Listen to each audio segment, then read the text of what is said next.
बलूचिस्तान पाकिस्तान के दक्षिण पश्चिम में पड़ता है। दो देशों से इसकी सीमा लगती है, ईरान और अफगानिस्तान।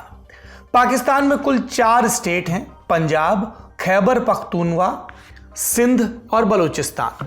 क्षेत्रफल की दृष्टि से बलूचिस्तान सबसे बड़ा प्रांत है। आबादी लगभग 1,49,00,000 है। पाकिस्तान की 44% जमीन बलूचिस्तान में है। आबादी कुल आबादी की सिर्फ 5% है।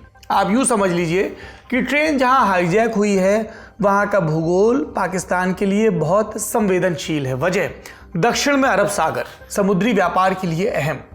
फिर यहाँ पर ग्वादर पोर्ट भी है जो पाकिस्तान ने चीन को लीज पर दिया है। ये चीन पाकिस्तान इकोनॉमिक कॉरिडोर यानी CPEC का हिस्सा भी है। इसके अलावा खनिजों के खनन की भी यहाँ पर चीन को खुली छूट है। यहाँ पर तांबा, कोयला, सोना और यूरेनियम का बड़ा भंडार है। पाकिस्तान के कुल प्राकृतिक संसाधनों का 20% यहीं पर है।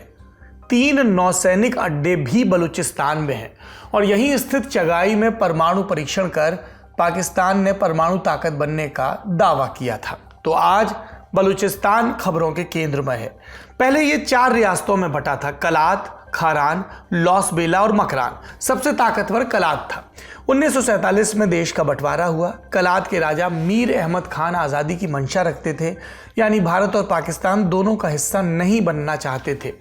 जिन्ना ने उस समय कलात की आज़ादी का समर्थन किया। तय हुआ कलात आज़ाद देश होगा और खारान और लॉस बेला का उसमें विलय कराया जाएगा।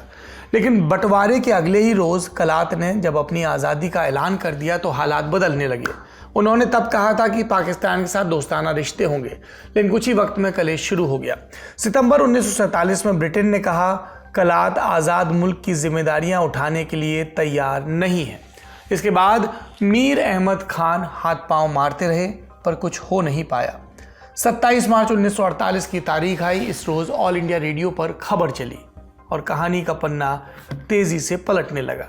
इस प्रसारण में भारत के तत्कालीन केंद्रीय सचिव VP मेनन की प्रेस कॉन्फ्रेंस का जिक्र हुआ।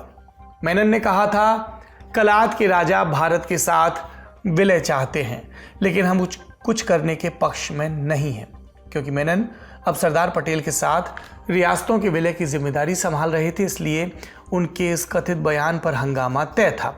नेहरू और पटेल ने इस खबर को झूठा बताया, लेकिन तब तक देर हो चुकी थी। जिन्ना ने पाक फौज को कलात पर चढ़ाई का हुक्म दे दिया।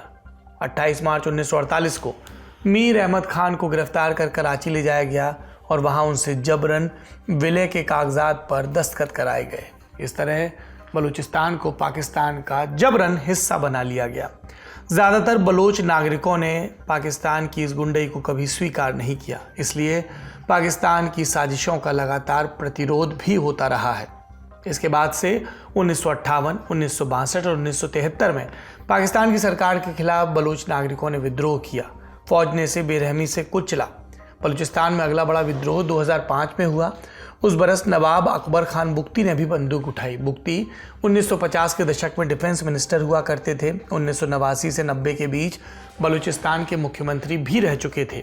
2005 में उन्होंने बलूचिस्तान के संसाधनों पर पर्याप्त हक देने की मांग की थी और अगले बरस उनकी हत्या कर दी गई।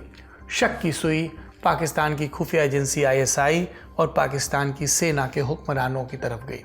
इसके बाद विद्रोह की आवाज़ें तेज़ हो गई।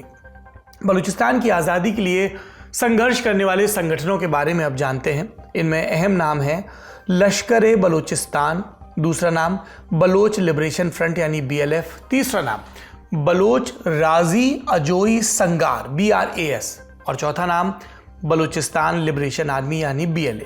आज के हमले की जिम्मेदारी BLA ने ली है। इसका काडर लगभग 6000 का है। पाकिस्तान में सैकड़ों हमले कर चुके हैं।